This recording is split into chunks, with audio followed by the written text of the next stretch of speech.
그리고 오늘 2차 전지 소재랑 부품 쪽 보니까 기관 쪽에서 순매도 상위 종목 보면 2차 전지로 좀 묶을 수 있을 것 같아요. 삼성 SDI, LG 엔솔, 그리고 에코프로 BM까지 현재 자리를 좀 하고 있습니다. 다만 이제 어제 나왔던 뉴스를 보면 LG 에너지 솔루션이 드디어 1분기 실적이 좋아질 수도 있다라는 상향 소식이 있긴 했거든요. 그리고 미국 하원에서 중국 배터리 견제하는 법안도 통과를 했다라고 하는데 사실 2차 전지가 더 빠질 데가 없다라는 걸 감안했을 때는 어떻게 해석을 하고 전략을 좀 세워가면 좋을지 보시면 좋을 것 같아요. 네, 2차 전지 섹터 특히나 배터리셀 3사의 실적이 과연 1분기에 개선이 될 수 있는가 이게 가장 중요한 포인트인데 수치상으로 보면 테슬라가 1월과 2월에 판매량이 감소됐기 때문에 테슬라의 밸류체인을 구성하고 있는 LG 에너지 솔루션이 좀 타격을 받을 수 있다. 이게 악의적인 일부 좀 노이즈가 좀 있었고요. 그런데 우리가 좀 보면 유럽의 경우에는 1월과 2월 데이터가 오히려 전기차 판매량이 증가가 좀 됐습니다. 그렇다면은 LG 에너지 솔루션을 좀 비롯해서 국내 배터리셀 3사가 유럽에 공급을 안 하는 것인가 많이 하고 있죠. 이런 것들에 대한 부분들은 전체적인 시장의 판매량들이 1월 데이터 그리고 2월 데이터에 대한 증가 요인들이 전년 동기 대비해서 과연 얼마만큼 좀 상향될 수 있는가 이 부분이 일시적인가 또는 연속성을 좀 보여줄 수 있는가 이게 좀 중요할 것 같고 대체적으로는 지금 1월과 2월 데이터는 증가세를 좀 보이고 있다는 점에서는 좀 안도할 수 있는 부분인데 유럽의 액션 플랜이 이번에 발표가 좀 되고 나서 여기서도 지금 가장 큰 이 독일의 완성차 업체들에 대한 부담 요인으로 좀 작용됐던 페널티 조건이 3년간 좀 유예가 됐습니다. 그러니까 다만 보조금에 관련된 인센티브를 좀 명확하게 좀 제시하지 못했고 이게 회원국들이 자체적으로 이 부분에 대한 안을 마련하라 이 정도에 대해서만 언급이 좀 된 상태이기 때문에 독일의 경우에는 사실 자국익 산업에 대한 어떤 보호 조치 때문에 전기차 보조금을 부활할 수 있는 그런 가능성들이 좀 더 높지 않을까. 그래서 상반기 정도로 좀 예측을 해볼 수 있겠고요.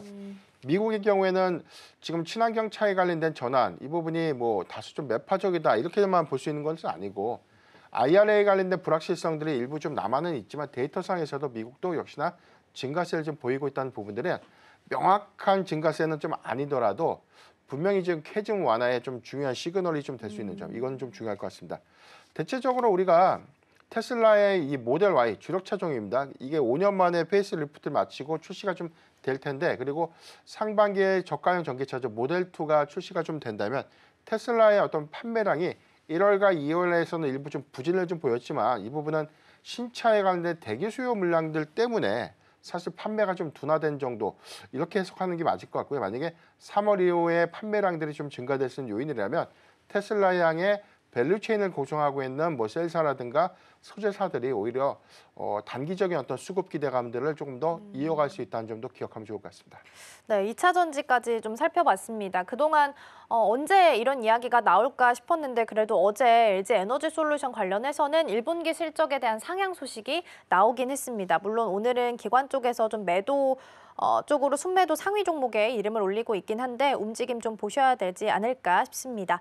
2차 전지까지 우선은 살펴봤고 다음 주 일정 있는 것 중에 하나가 HLB가 있어서 요거 하나만 좀 점검을 해주세요. 오늘 차트 봤을 때는 일단 5일선 밑에도 있고 120일선 밑에 다 차트상으로는 밑에 자리하고 있는 상황인데 오늘 1.4% 정도 밀리는 자리에 있습니다. 다음 주에 승인 여부가 결정될 것으로 알려져 있거든요. 20일 전후로 해서요. 그렇다면 좀 쉬었고 기간 조정도 많이 받았고 그때 승인 이슈 앞두고 한번 루머가 나오면서 급락했던 일도 있어서 지금 이 구간에서는 일정 앞두고 어떤 전략을 좀 세우면 좋을까요?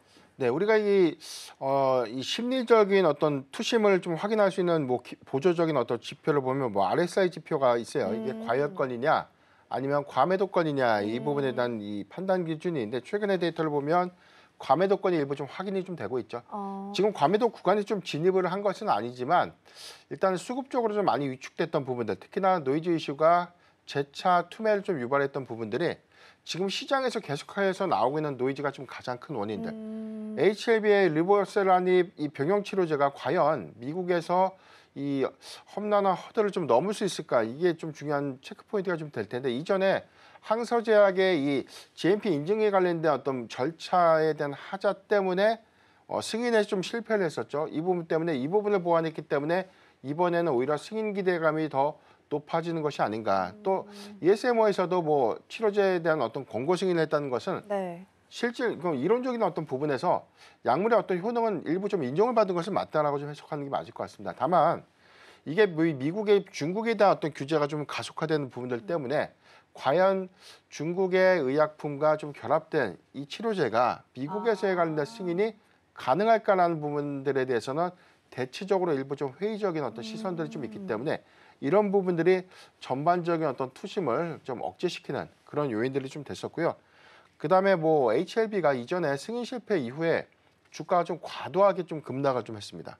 이 부분은 사실 승인이 된다고 하면 단기적인 기대 요인들이 좀 되겠지만 반대로 승인에 또다시 고배를 좀 마시게 된다면 주가가 또 급락할 수밖에 없는 그런 조정의 사유가 좀 될 수 있는 부분들 때문에 일단 투자자들의 어떤 대응이 좀 쉽지 않은 구간입니다. 그래서 저는 신규적인 관점에서는 사실 이 신약의 승인 여부를 좀 보고 접근하는 것이 그래도 조금 더 효율적인 투자가 좀 되지 않을까로 좀 해석을 해볼 수 있겠고요.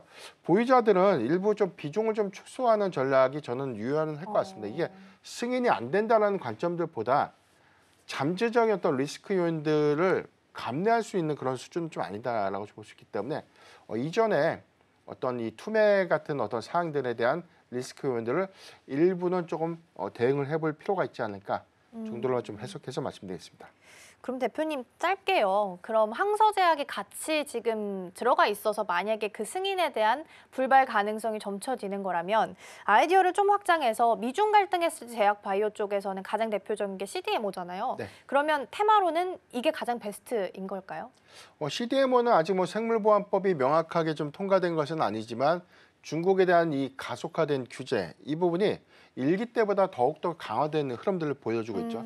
다만 지금 6월로 좀 예정되고 있는 뭐 미국과 중국의 정상회담이 그렇죠. 이 부분이 이제 어떻게 정책의 스탠스가 바뀔 것인가 이것도 좀 중요할 텐데 크게 저는 바뀔 거라고는 보지 않습니다. 그러니까 미국의 어떤 이익 기조를 좀 감안했을 때 대체적으로는 일단 뭐 CDMO에 관련된 부분들은 지금 뭐 글로벌 제약사들의 흐름들이 중국 역시도 미국 안의 생산 시설들을 일부 좀 매각하고 있는 부분들 이 부분은 일본이라든가 스위스 같은 뭐 다국적 제약사들이 좀 인수를 좀 추진하고 있고 국내의 경우에도 뭐 미국의 제약사들을 좀 일부 좀 인수하고 있는 그런 흐름들 좀 주목해봐야 될 것 같은데 지금 뭐 중국에 대한 규제가 가속화돼서 뭐 항소제약에 대한 이 약물이 나쁘다 좋다 이런 것들은 좀 논의를 하기보다는 정치적인 이슈를 다 떠나서 정말 이제 효능적인 부분에서 정말 이 유효지표 값이라든가 시판 허가로서에 대한 향후의 확장성들도 좀 고려를 좀 해봐야 될 것 같은데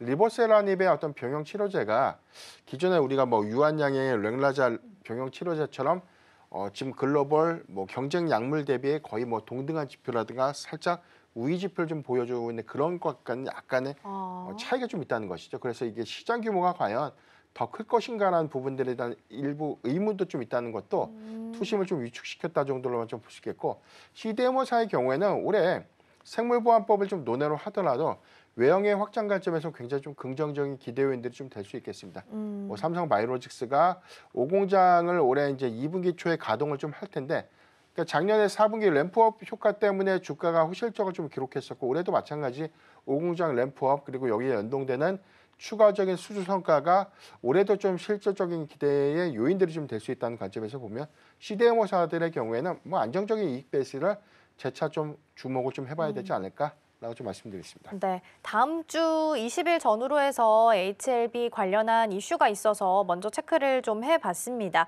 다만 이제 승인 이후를 보고 결정 나고 나서 뚜껑 열리고 나서 접근하자라는 조언 주셨으니까 함께 참고해 보시면 좋겠습니다.